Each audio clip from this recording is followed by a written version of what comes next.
ওনার আসার উপলক্ষে আমরা নোয়াখালী থেকে আসছি, প্রায় 1-1.5 লক্ষ লোক আসছি। আনন্দের সাথে ওয়েট করছি, আগামীকাল দেখা হবে।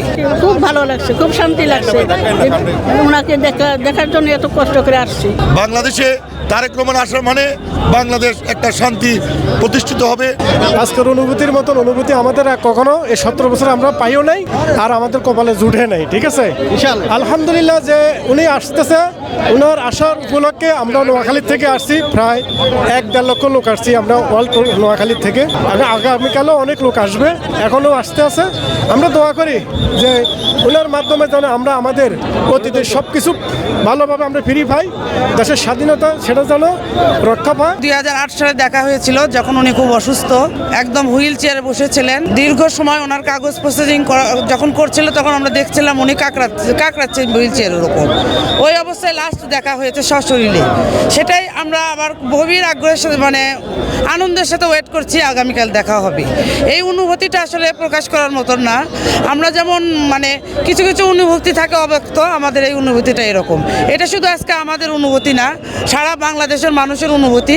কারণ উনি বাংলাদেশে আসা মানেই এদেশের গণতন্ত্রকে নতুনভাবে রূপ ধারণ করা, এদেশের স্বাধীনতাকে নতুনভাবে রূপ ধারণ করা এবং দেশের সার্বভৌমত্বকে নতুন একটা পর্যায়ে চলে যাবে, আমি এটাই আশা করি। জনাব তারেক রহমান আসতেছে, ওনাকে ফুলের শুভেচ্ছা দেওয়ার জন্য আমি আসছি এবং সালাম দেওয়ার জন্য আসছি। বহুদিন পরে উনি আসতেছে, অনেক নির্যাতিত ছিল। আল্লাহ তাআলা ওনাকে বাঁচিয়ে রাখছে। উনি বাংলাদেশে আসে, বাংলাদেশের মানুষ হাসছে, অনেক দোয়া করছে ওনার জন্য, উনি যেন ভালোভাবে আসে। খুব ভালো লাগছে, খুব শান্তি লাগছে। ওনাকে দেখার জন্য এত কষ্ট করে আসছি। আজকে আমাদের বিজয়ের উৎসবের দিন।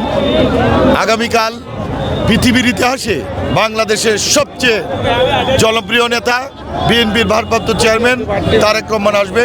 এই কারণেই আমাদের সারা বাংলাদেশের নেতাকর্মীরা অগ্রিম চলে আসছে। আগামীকালকে অনুষ্ঠান, কিন্তু এখনই লাখ লাখ মানুষ রাজপথে আছে। আমরা অভিনন্দন জানাই তারেক রহমানকে। বাংলাদেশের আসার সাথে সাথে লক্ষ কোটি মানুষের সম্বর্ধনায় অংশগ্রহণ করবে।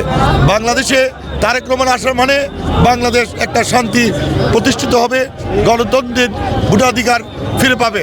তারেক রহমান আসার মানে আমাদের 17 বছর আমরা ভোট দিতে পারি নাই, সেই কারণেই আমাদের ভোট দেওয়ার অধিকার ফিরে পাওয়ার আন্দোলনের সফল নায়ক আমাদের প্রিয় নেতা বিএনপির ভারপ্রাপ্ত চেয়ারম্যান তারেক রহমান আসবে। আমরা চলে এসেছি। আমি মনে করি সারা বাংলাদেশের সকল নেতাকর্মীরা এবং দলবি নির্বিশেষে সকলকে আমরা আমন্ত্রণ করব, আসুন দেখে যান।